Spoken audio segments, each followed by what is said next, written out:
এই কিছু কিছু মানুষে বলে যে মহিলাদের মসজিদে নামাজ পড়া হবে না। তা কেন হবে না? ওরা সবসময় না পাকে থাকে লাই। তা সেই সমস্ত কেলাচুদারাকে বলি, ওরে বাড়ার বালডা, তোদের মতন কিছু কিছু মানুষ আছে দাঁড়িয়ে মুতি দেয়, পানি লায় না। আর আমাদের মহিলারা সব সময় পাক ছাকে থাকে, পেশাবে পানি লাই। আমি বলছি আমার কাছে, আমি তো কিন্তু সবসময় পানি নিতে পারি না সবসময়। আর মেয়েরা কিন্তু সবসময় পানি লায়।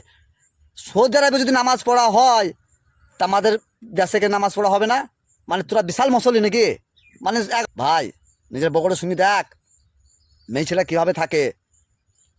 7 বছরের মেয়ে বন্ধু পেশাবে পানি লায়, আর আমাদের 10 বছরের ছেলে বন্ধু পেশাবে পানি লায় না। আর বলছি মেয়ে ছেলে নামাজ পড়া হবে না মসজিদে। বিশাল একবারে মৌলানা কারি সাহেব হয়ে গেছিস, কেলা চুদার আমার।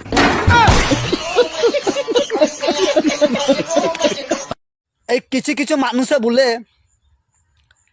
যে মহিলাদের মসজিদে নামাজ পড়া হবে না। তা কেন হবে না? ওরা সবসময় না পাকে থাকে লাই।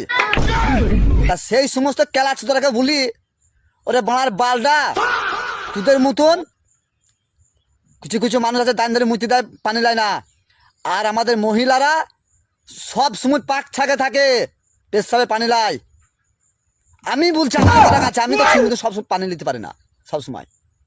আর মেয়েরা কিন্তু সবসময় পানি লায়।